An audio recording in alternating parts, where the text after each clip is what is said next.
IPL 18వ సీజన్లో అందరినీ ఎంతో ఆసక్తి రేకెత్తించిన హై వోల్టేజ్ ఫైట్లో చెన్నై సూపర్ కింగ్స్ మీద రాయల్ ఛాలెంజర్స్ బెంగళూరుదే పైచేయిగా నిలిచింది. సో ఏ విధంగానూ ఇక్కడ చెన్నై సూపర్ కింగ్స్ మ్యాజిక్ పనిచేయలేదు. సొంత గడ్డ మీద ఎప్పుడు కూడా చెన్నై చాలా బలంగా ఉంటుంది, కానీ ఇవాల్టి మ్యాచ్లో పూర్తిగా ఫ్లాప్ అయిందనే చెప్పుకోవాలి. ఫస్ట్ బ్యాటింగ్లో అదరగొట్టింది రాయల్ ఛాలెంజర్స్ బెంగళూరు. అందరూ కూడా సమిష్టిగా రాణించారు. చెన్నై ఫీల్డర్లు పలు క్యాచ్లు జారవేయడం, అంటే క్యాచెస్ విన్ మ్యాచెస్ అని ఒకటి ఉంటుంది మన క్రికెట్లో, ఎప్పుడు చెప్తూ ఉంటారు. అది ఈరోజు ప్రూవ్ అయిందని చెప్పాలి. దాదాపుగా 5-6 క్యాచ్లు వదిలేశారు, అది కూడా మెయిన్ బ్యాటర్లవి. సో అక్కడే మ్యాచ్ చేజారిందా అని అనుకోవచ్చు ఖచ్చితంగా ఈ రిజల్ట్ తర్వాత. ఎందుకంటే 196 రన్స్ భారీ స్కోర్ చేయడానికి ఒక విధంగా రాయల్ ఛాలెంజర్స్ బెంగళూరు బ్యాటింగ్కి పరోక్షంగా సహకరించింది చెన్నై ఫీల్డర్లే. సో ఏ దశలోనూ వాళ్ళ ఫీల్డింగ్ అనుకున్న స్థాయిలో మాత్రం లేదు.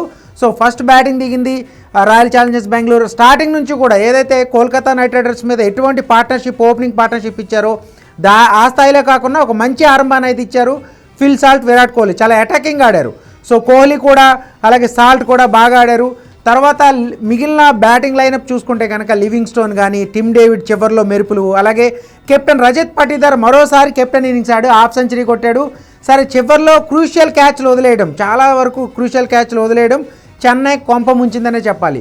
ఇక చేజింగ్లో చెన్నై సూపర్ కింగ్స్ అంటేనే చివరి బంతి వరకు వాళ్ళు మ్యాచ్పై పట్టు విడవరు, పోరాడుతూనే ఉంటారనేది మనం లాస్ట్ ఒక 15-16 సీజన్స్గా చూస్తూనే ఉన్నాం.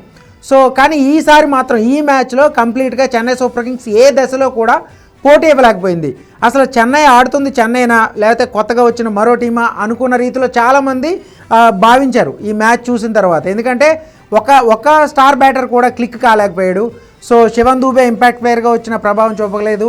అలాగే చివర్లో ధోని, ఎందుకంటే చెన్నై మ్యాచ్ ఉన్న చాలామంది ఎదురు చూసేది ధోని చివర్లో వచ్చే మెరుపుల కోసం, అతను కొట్టే భారీ సిక్సర్ల కోసం. కానీ ధోని మ్యాజిక్ మాత్రం చివర్లో పనిచేయలేదనే చెప్పాలి. చాలా లేటుగా దిగాడు రవిచంద్రన్ అశ్విన్, అలాగే జడేజా. యాక్చువల్గా ఇలాంటి సందర్భాల్లో ఒక్కోసారి ధోని ముందొచ్చి భారీ షాట్లు ఆడిన సందర్భాలు ఉన్నాయి, కానీ అశ్విన్ని దింపిన తర్వాత కానీ తను దిగలేదు. యాక్చువల్గా 6లోనో 7లోనో దిగడం కూడా 8వ నెంబర్ వరకు అతను ఆడలేదు. సో అప్పటికే మ్యాచ్ చేజారిపోయింది. చివరి 3 ఓవర్లో 90 రన్స్ అంటే అది చాలా ఇంపాసిబుల్ టాస్కే. ఆ T20 ఫార్మేట్ అయినా ఒక అద్భుతమైన అసాధారణమైన ఇన్నింగ్స్ ఆడితే తప్ప అటువంటి మ్యాచ్లో గెలవడం కష్టం. కానీ ధోని మ్యాజిక్ కూడా పనిచేయలేదు. ఇక్కడ బెంగళూరు బౌలర్లు మాత్రం ఖచ్చితంగా మెచ్చుకుని తీరాలి. వాళ్ళ కట్టర్స్, అద్భుతమైన కట్టర్స్ వేశారు, ఫుల్ లెంగ్త్ బాల్స్ వేశారు. సో ఎక్కడా కూడా అంటే పిచ్చిన పూర్తి స్థాయిలో బ్యాటింగ్కి అలాగే బౌలింగ్కి అనుకూలంగా లేకపోయినా బ్యాటింగ్కి కంప్లీట్గా, అంటే ఒకవేళ చేజింగ్లో చెన్నైలో ఎప్పుడు కూడా జూ ఉంటుంది, అంటే సముద్రం పక్కనే ఉంటుంది కాబట్టి బ్యాటింగ్ ఈజీగా ఉంటుందని అనుకుంటారు చాలామంది. దానికి తగ్గట్టే ఉన్నా కూడా కంప్లీట్ బౌలింగ్ వికెట్ అయితే కాదు, కానీ ఏదైతే రాయల్ ఛాలెంజర్స్ బెంగళూరు బౌలర్లు తమ ఆ వ్యూహాలను తగ్గట్టే దానికి ఖచ్చితంగా ప్లాన్స్ బాగా ఎగ్జిక్యూట్ చేశారు. బౌలింగ్లో ఎక్కడా కూడా తడబడలేదు. సో ప్రెజర్ పెంచుతూనే ఉన్నారు ఎక్కడికక్కడ. ఎస్డిఎల్ ఒకే ఓవర్లో ఎస్డిఎల్ 2 వికెట్లు తీయడం, అలాగే హ్యాజిల్వుడ్ కూడా స్టార్టింగ్లో 2 వికెట్లు తీయడం. ఇక్కడ చెన్నైని వీళ్ళిద్దరూ కూడా బాగా దెబ్బ కొట్టారని చెప్పాలి. అంటే ఈ విజయం దాదాపు 17 ఏళ్ల తర్వాత చపాక్ స్టేడియంలో చివరిసారిగా రాయల్ ఛాలెంజర్స్ బెంగళూరు గెలిచింది. ద్రావిడ్ కెప్టెన్గా ఉన్నప్పుడు, అప్పుడు ద్రావిడ్, కుంబ్లే, అలా కల్లిస్ లాంటి లెజెండరీ ప్లేయర్స్ ఉన్నప్పుడు గెలిచింది 2008లో. మళ్ళీ ఇక్కడ గెలవడానికి వాళ్ళకి 17 ఏళ్ళు పట్టింది. ఓవరాల్గా లాస్ట్ 7 మ్యాచెస్ ఇక్కడ ఓడిపోయింది.